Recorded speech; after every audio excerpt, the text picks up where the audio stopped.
I started trading markets when I was a kid, when I was 12. And the markets, there are certain things about being in the markets in terms of decision making that are unique, that encourage this kind of thinking.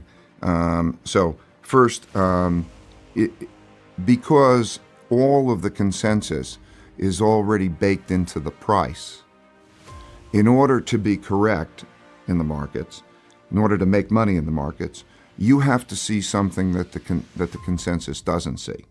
So you have to have an independent point of view. Very different than most other professions.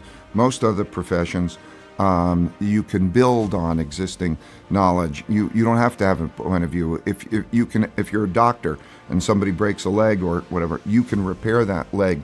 It's not zero sum in the sense that you have to be smarter than the next person or different from the consensus.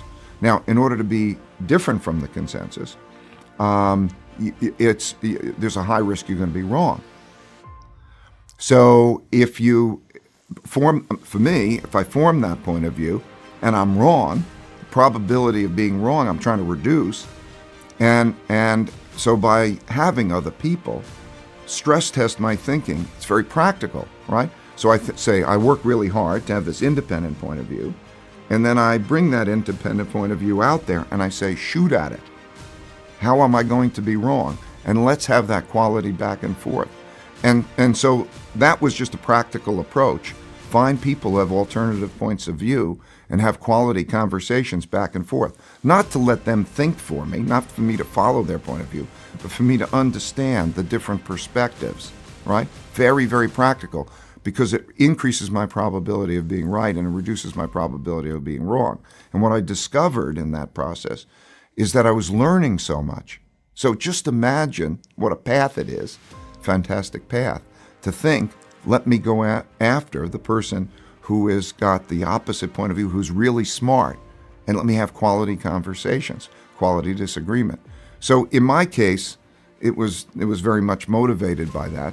And then I have clear measures of whether I'm right or wrong.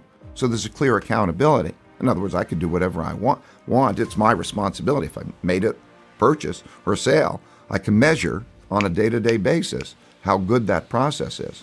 So I get clear feedback. Just the goal is, don't be too wrong, be more right than wrong. And so in that process, it's not I can take personal accountability. I mean, if I don't learn personal accountability, then I'm going to pay a terrible price. So that process itself lent itself to this kind of very open-minded decision, the making mistakes and the loving the mistakes. And then because I believe of that, we have a culture that's of radical transparency, right? So every meeting is taped and made available for everybody in the company to look at. And all we have are conversations of what makes sense. Like everybody has the right to make sense of things. Okay, now in that environment, I get to see how differently people think. I realize how radically different people think.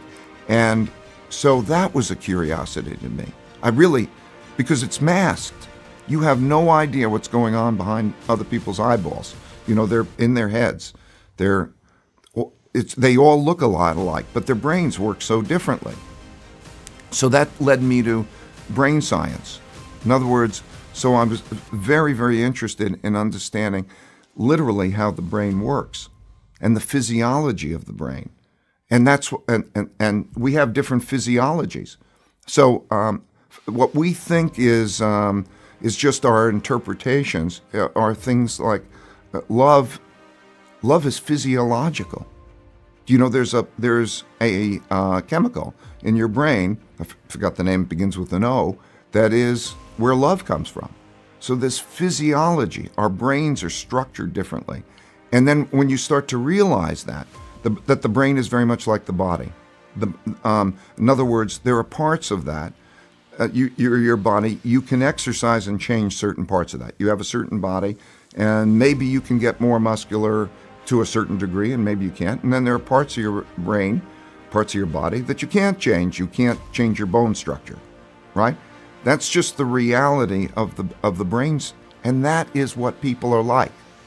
So the recognition of that, the embracing of that reality is great. Yet we don't talk about that. And that's a tragedy. Reality is reality. Okay, which is going to produce more discomfort? Denying reality? I call those, harsh truths. There are harsh truths. Things you wish were not the case. Okay, but they're truths. Do you want to know about them or do you not want to know about them? It's practical to know about them. Right? If you want to make success, it's practical to know about all those harsh realities. Right?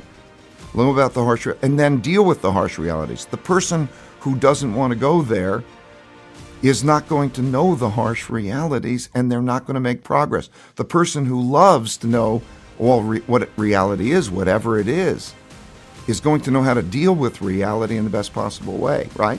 So what's the fear?